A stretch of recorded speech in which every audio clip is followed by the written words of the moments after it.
Demand क्या है? हमारी डिमांड ये है कि इस मुल्क में जो गैर कानून नाम की कोई चीज़ नहीं है, वो ख़त्म हो चुकी है। और इस सिलसिले में उमर गौतम साहब को ज़बरदस्ती गिरफ्तार किया गया, मौलाना कलीम अहमद सिद्दीकी साहब को ज़बरदस्ती गिरफ्तार किया गया, और एक मेंबर ऑफ पार्लियामेंट जो सिलेक्टेड नहीं है, इलेक्टेड है, उसके घर पर दिल्ली की सरजमीन में खुलेआम जानलेवा हमला किया गया। उनको जान से मारने की नाकाम कोशिश की गई।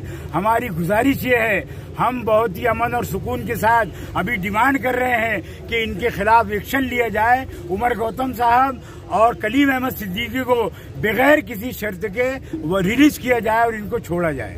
मौलाना, आज जो एहतजाज हुआ, काफी सारे तादाद थी यहाँ पर, कौन कौन सी तंजीम ने इसमें हिस्सा लिया? इसमें जो तंजीमात है हमारे शहर में, दोनों जो जमीयतुल उलमा है उसके जिम्मेदार थे, अहले सुन्नत वल जमात के जिम्मेदार थे, रजा अकेडमी के जिम्मेदार थे, इमारत शरिया के लोग थे, मदारिस के लोग थे, उसके अलावा तंजीम इमाम मसाजिद के लोग थे। तकरीबन जितनी दीनी जमातें हैं वो सारे की सारे एक आवाज होकर आज के इस प्रोग्राम में अल्हम्दुलिल्लाह जमा हुए थे, और सब इस बात से मुत्तफिक हैं जो तहरीक चलाई जा रही है। सियासी जमातें भी मौजूद थी? सियासी जमातें भी मौजूद थी। अब ये यहाँ पर मसला जो है, मसला वो नहीं है, मसला ये है कि कौन सा काम किया गया।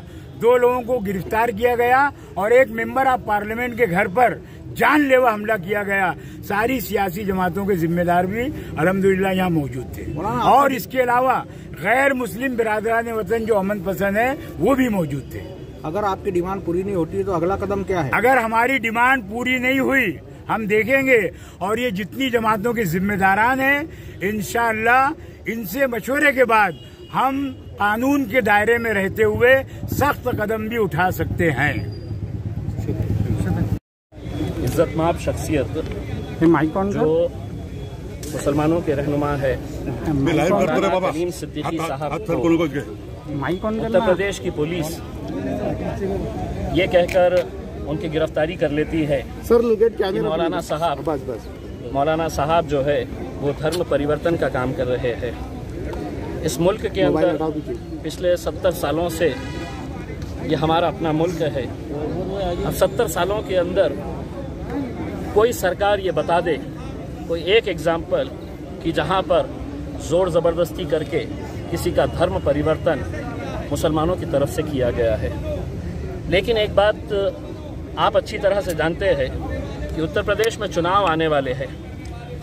वो लाशें जो गंगा के किनारे के ऊपर तैर रही थी, जिन हमारे हिंदू भाई बहनों की, माताओं की लाशें उस गंगा के किनारे तैर रही थी और जिसे कुत्ते नोचकर खा रहे थे, ये तस्वीरें कोई दुनिया से छुपी नहीं है, पूरी दुनिया के अंदर ये दिखाई गई थी। अब किस मुंह से जाएंगे अपने वोट बटोरने के लिए? तो सबसे आसान हथियार उत्तर प्रदेश के अंदर हमेशा से ये रहा है कि किसी तरह से मुसलमानों को टारगेट करो, वोट का पोलराइजेशन करो और अपनी दुकान चलाओ। यही काम पिछले न जाने कितने सालों से ये चलता हुआ आ रहा है, और उसी की एक कड़ी के तहत मौलाना कलीम सिद्दीकी साहब को गिरफ्तार किया गया है। दूसरी बात यह है कि हमारे पार्टी के अध्यक्ष बैरिस्टर असदुद्दीन अवैसी साहब 130 करोड़ की आबादी के अंदर महज 550 के करीब MPs होते हैं जो उस ऐवान के अंदर जाकर बैठने का शर्फ हासिल करते हैं। उनका घर 34 अशोका रोड, बिल्कुल घर के सामने पुलिस स्टेशन है। घर के सीधे तरफ हिंदुस्तान के इलेक्शन कमीशन ऑफ इंडिया का ऑफिस है।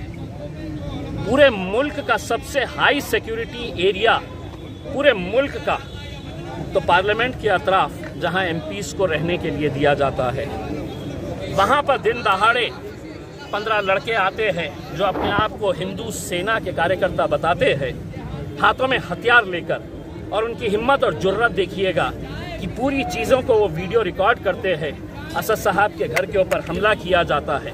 वहाँ पर असद साहब का जो कामकाज देखता है, राजू नाम का एक गैर मुस्लिम भाई जो 40 साल से असदुद्दीन अवैसी साहब और उनके वालिद साहब की खिदमत करता हुआ आ रहा है, वो और उसके परिवार, उसको मारा जाता है, घर में पथराव किया जाता है, और पुलिस वहां पहुंचती नहीं है। यानी कि इसका मतलब ये है कि जो लोग करने वाले हैं, अगर वो इतनी हिम्मत के साथ पूरा रिकॉर्ड करके सोशल मीडिया पे डाल रहे हैं तो उन्हें कहीं ना कहीं मालूम है कि हमारा कुछ नहीं होने वाला है, क्योंकि हम सरकार जो चाहती है हम वो कर रहे हैं, पुलिस जो चाहती है हम वो कर रहे हैं। और सबसे हैरानी की बात यह है, इस मुल्क के कानून के ऊपर हमको बहुत भरोसा, बहुत यकीन है, लेकिन अगर यही पुलिस अदालत के अंदर इन लड़कों को गिरफ्तार करके 15 में से 5 लड़कों को गिरफ्तार करती है और कहती है कि सिर्फ हमको एक लड़के का पीसीआर चाहिए और वो भी एक दिन के लिए पीसीआर